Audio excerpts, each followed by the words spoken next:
Next is THEIR there ಅಂದರೆ ಅವರದು ಅಂತ.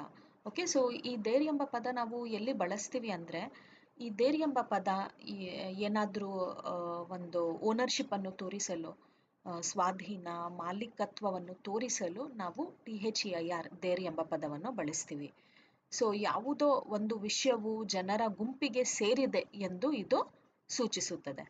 ಅರ್ಥ ಆಯ್ತಾ? ಸೊ ಉದಾಹರಣೆಗೆ ಇಟ್ ಇಸ್ ದೇರ್ ಬ್ಯಾಗ್ ಅಂತ ಹೇಳ್ತೀವಿ. It is their THEIR their bag ಅಂದರೆ ಅದು ಅವರ ಚೀಲ. ಅರ್ಥ ಆಯ್ತಾ? ಸೊ ಇಲ್ಲಿ ದೇರ್ ಏನು ಬರುತ್ತೆ ಅಂದರೆ, ಇದು ಒಂದು ಓನರ್ಶಿಪ್ನ ತೋರಿಸ್ತಾ ಇದೆ, ಆ ಬ್ಯಾಗ್ ಅವ್ರದ್ದು ಅಂತ. Okay, so it is their house ಅದು ಅವರ ಮನೆ. ಇಟ್ ಇಸ್ ದೇರ್ ಬೈಕ್ ಅದು ಅವರ bike. It is their plan ಇದು ಅವರ ಯೋಜನೆ. ಅರ್ಥ ಆಯ್ತಾ? ಅಂದರೆ ಅವರು ಒಂದು ಅವರದು ಅಥವಾ THEIR ದೇರ್ ಅಂದರೆ ಒಂದು ಸ್ವಾಧೀನ ಮಾಲೀಕತ್ವವನ್ನು ತೋರಿಸಲು ನಾವು ಈ THEIR ದೇರ್ ಎಂಬ ಪದವನ್ನು ಬಳಸ್ತೀವಿ. ಅರ್ಥ ಆಯ್ತಾ?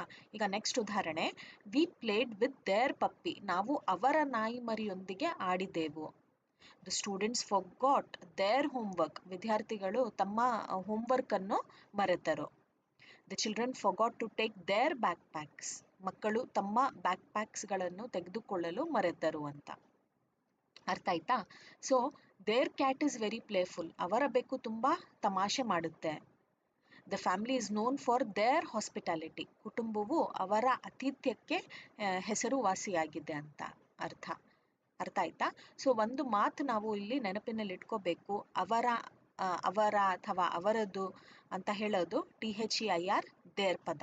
ಓಕೆ, ಸೊ ಅದು ಅವರ ಪದ ಯಾರದು ಎಂಬ ಪ್ರಶ್ನೆಗೆ ಉತ್ತರಿಸುತ್ತದೆ. ಅರ್ಥ ಆಯ್ತಾ?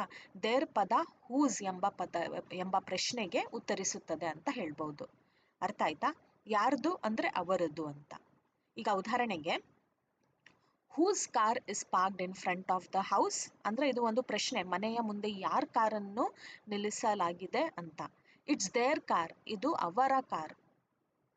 ಓಕೆ, ಅರ್ಥ ಆಯ್ತಾ? ಸೊ ಈ ವ್ಯತ್ಯಾಸ ನಿಮಗೆ ಗೊತ್ತಿರಬೇಕು. THER ದೇರ್ ಮತ್ತು THEIR ದೇರ್ ಪದ ವ್ಯತ್ಯಾಸ ನಿಮಗೆ ಗೊತ್ತಿರ್ಬೋದು. ಓಕೆ.